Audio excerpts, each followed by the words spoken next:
தமிழே உயிரே வணக்கம். தாய்சேய் உறவம்மா உனக்கும் எனக்கும். விர்ச்சுவல் கிளாஸ் ரூம் இணையதள மெய்நிகர் வகுப்பறைக்கு தங்களை அன்புடன் வரவேற்கிறேன். இணையதள வகுப்பறை பாடத்தில் நாம் காணொலிகள் வழியாக பல்வேறு கருத்துக்களை கற்று வருகிறோம். இன்றைய காணொலியில் பிக் ப்ளூ பட்டன் என்பதில் நாம் எவ்வாறு ஃபைல்களை அப்லோட் செய்யலாம் என்பதை குறித்து அறிய இருக்கிறோம்.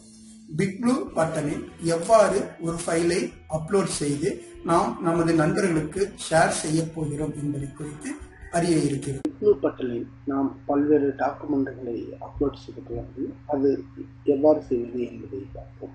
முதலில் அப்லோட் பிரசன்டேஷன் என்பதை நான் கிளிக் செய்கிறேன்.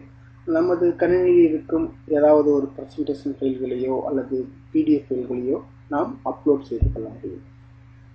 நான் டெஸ்க்டாப்பில் இருக்கும் ஒரு பவர் பாயிண்ட் ஃபைலை அப்லோட் செய்கிறேன்.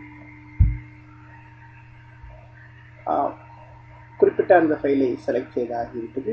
பின்பு அப்லோட் என்பதை நான் கிளிக் செய்கிறேன். இதில் அதனுடைய ப்ராசஸ் சென்று கொண்டிருக்கிறது.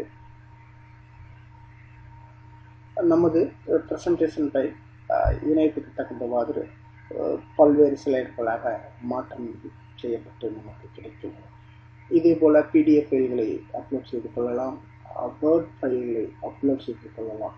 குறிப்பாக சொல்ல வேண்டுமென்றால் மைக்ரோசாஃப்டின் அனைத்து வகையான டாக்குமெண்ட்களையும் இது அப்லோட் செய்து கொள்ளலாம். அப்லோட் நடந்து கொண்டிருக்கிறது. பிக் ப்ளூ பட்டன் மூலம் பல்வேறு நாம் செயல்பாடுகளை செய்து கொள்ள முடியும். ஆன்லைனில் விர்ச்சுவலாக ஒரு கிளாஸ் ரூம் ஒன்றை நாம் மேற்கொள்ள முடியும். மாணவர்களுக்கு நாம் இன்டராக்டிவ் முறையில் நமது பாடங்களை கற்பிக்க முடியும்.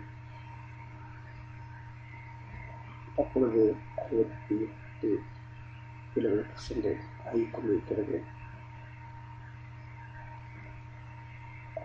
ஃபைலின் அளவு அதிகமாக இருந்தால், குறிப்பாக 8 MB 10 MB இருந்தால் சிறிது நேரம் ஆகலாம். நமது ஃபைல் அப்லோட் ஆகிவிட்டது.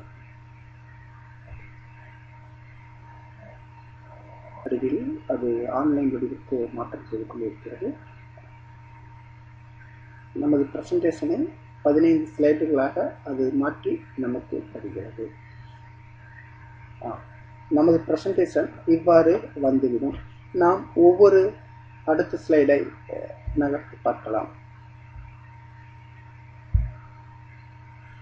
மாணவர்களுக்கு நாம் இது போல பல்வேறு பவர் பாயிண்ட்களை தயாரித்து அப்லோட் செய்து விர்ச்சுவல் கிளாஸ் ரூமில் வழங்க இயலும்.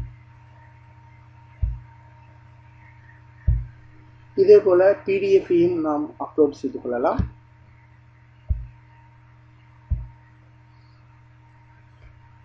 அதே போல சாட் என்பதில் நாம் தமிழிலே உள்ளீடு செய்து கொள்ள முடியும். நமக்கு யூனிகோட் தட்டச்சு தெரிஞ்சால் தமிழிலே